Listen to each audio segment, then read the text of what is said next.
Let's see how to enter plates in order to solve a connection between bars with the tools in CYPE Connect. To do this, once the node has been created, we select it in the table on the left-hand side of the interface and edit the connection by clicking on the corresponding button at the top. This way, we access the connection window. In the Model tab, we must specify the operations necessary to define the connection.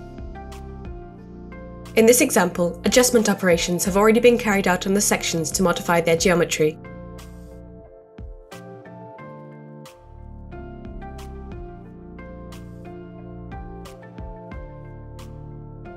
Now we're going to add 3 plates that will allow us to solve the connection between the sections. To do this, we click on the plate option in the top toolbar to enter the first one. First, we define the plate's material. We can use the button on the right to select it from those available in the drop-down menu and then click on Accept.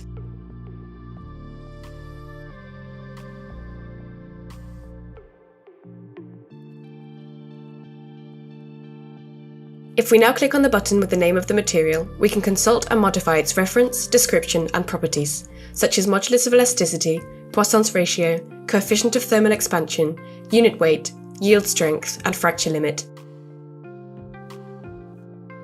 On the right-hand side, if we add the values of the yield strength and fracture limit for each thickness, we can specify the resistance depending on the thickness. In the next section, we define the plate's geometry. We type in the thickness and select the type of plate in the drop-down menu. In this case, it will be rectangular. Therefore, we must specify the X width and the Y width.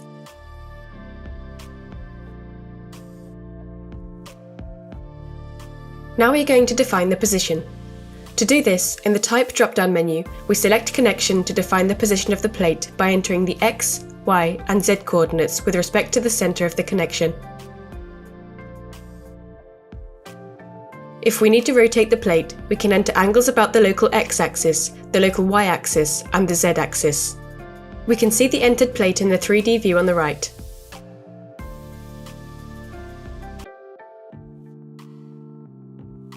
Next, we are going to enter a second plate, placed on top of the first one. We make a copy of the plate by selecting the operation in the left table and clicking on the copy button at the top.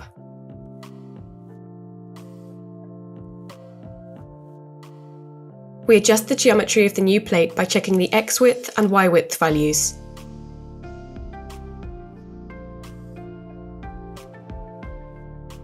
Then, to define the position, we choose the attached type.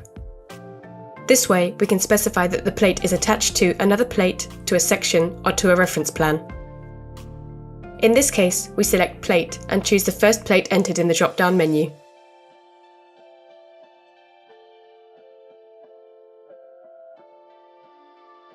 If desired, we can enter displacements in X, Y and Z, as well as an angle about the local Z-axis. At this point, we indicate the location of the plate, which can be on the front face, on the back face, or on both faces, generating 2 plates in the latter case. In this example, we place it on the front face. We continue by entering a third plate that is perpendicular to and on top of the second plate. Again, we make a copy of the plate by selecting the operation in the left table and clicking the copy button at the top. In geometry, we change the type to polygonal. In the table that appears, we click on Add several times and enter the X and Y coordinates of the vertices that form the polygon of the plate.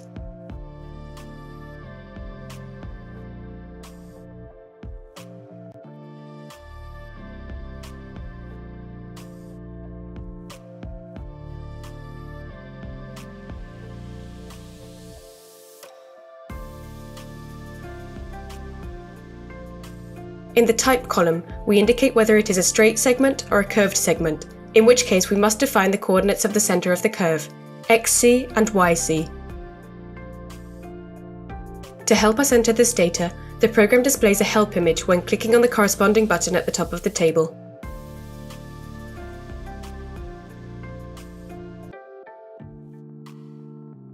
Then, under Position, we select the perpendicular type. This way, we can indicate that the plate is perpendicular to the second plate, which we choose from the drop-down menu on the right. Finally, we set the displacements in X, Y, and Z to place the plate in the space. We can also enter an angle about the local Y-axis.